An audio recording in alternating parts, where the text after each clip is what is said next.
అధికారంలో ఉన్నప్పుడు మామిడి రైతుల గురించి ఆలోచించని జగన్మోహన్ రెడ్డి ఇప్పుడు అధికారం లేదన్న యావతో రాష్ట్రంలో కొత్త సమస్యలు సృష్టిస్తూ ఉన్నారని టీటీడీ పాలక మండలి సభ్యులు భానుప్రకాష్ రెడ్డి ఆరోపించారు.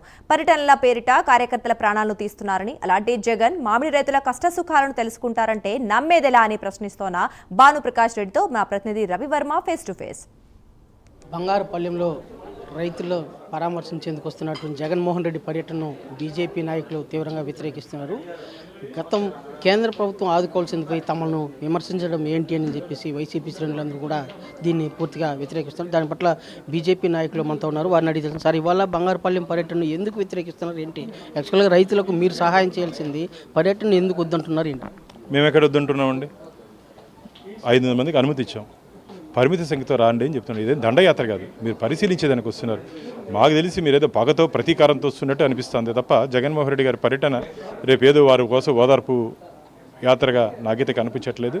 ఎందుకంటే 5 సంవత్సరాల రాష్ట్ర ముఖ్యమంత్రిగా ఆంధ్రప్రదేశ్ రాష్ట్ర ప్రజల్ని ఏడిపించిన జగన్ ఈరోజు రైతుల్ని పడుతున్నట్టు కష్టాలు కానీ, రైతులు పడుతున్న ఇబ్బందులు కానీ, నువ్వు ముఖ్యమంత్రిగా ఉన్నప్పుడు 5 సంవత్సరాలు ఏ రోజైనా సరే చిత్తూరు జిల్లా మామిడి పండ్లు రైతుల మీద ఏదైనా సమీక్ష నిర్వహించావు జగన్మోహన్ రెడ్డి గారు? ఆ రోజు రైతన్నలు ఎదుర్కొంటే సమస్యల మీద ఏ రోజైనా మాట్లాడావా? కేవలం తాడేపల్లి ప్యాలెస్కే పరిమితమైపోయి రైతాంగ సమస్యలు గాలికి వదిలేసి ఎంతమంది రైతులు ఆత్మహత్య చేసుకున్నారయ్యా? ఈరోజు ఊరికే నువ్వు ఏదో ఒక రాజకీయ నిరుద్యోగాన్ని నిలబడిపోయావు కాబట్టి ఏదో నెల ఏదో ఒక ఎపిసోడ్ తీసుకొని ఏదో ఒక అంశాన్ని తీసుకొని వస్తున్నాం. మేము స్వాగతిస్తున్నాం. ఎవరైనా సరే ఎమ్మెల్యే శాసనసభ్యుడు నువ్వు రా, ప్రకటించు. నీకు 11 మంది ఎమ్మెల్యేలు ఉన్నారు, నీకు జిల్లా అధ్యక్షులు ఉన్నారు, రాష్ట్రం మొత్తం మీద నీ ఆఫీస్ బేరర్స్ ఉన్నారు, నీకు 3 ఎంపీలు ఉన్నారు. అందరూ రండి, వచ్చి చూడేళ్ళండి, మాకేం అభ్యంతరం లేదు.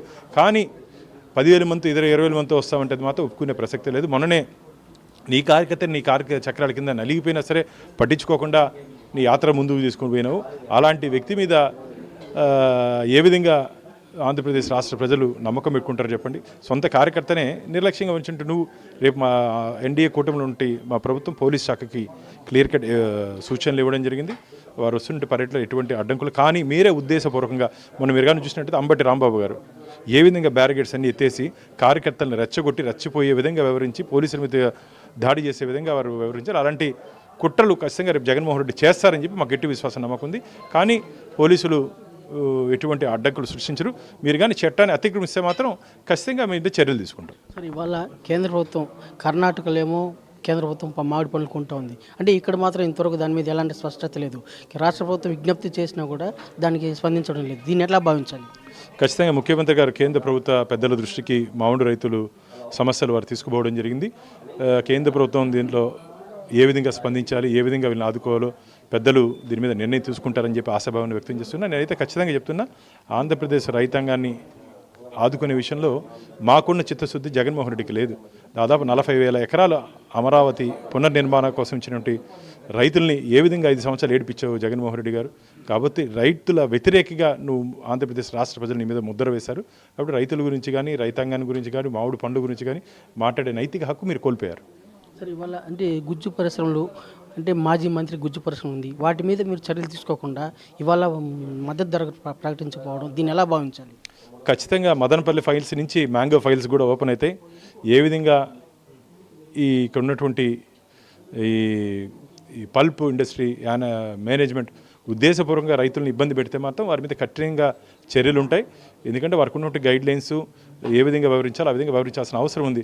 ఏదో లాభాలే ధ్యేయంగా రైతాంగాన్ని ముంచాలి, మనం సిండికేట్ అవ్వాలంటే మాత్రం అలాంటిది దాని మీద కానీ ఎంక్వైరీ కానీ చేసి నిజమేం తెలిస్తే మాత్రం వీళ్ళందరికీ ఖచ్చితంగా రాబోయే రోజుల్లో చట్టరీత్యా ఏ విధంగా చర్యలు తీసుకో ఆ విధంగా చర్యలు తీసుకుంటాం.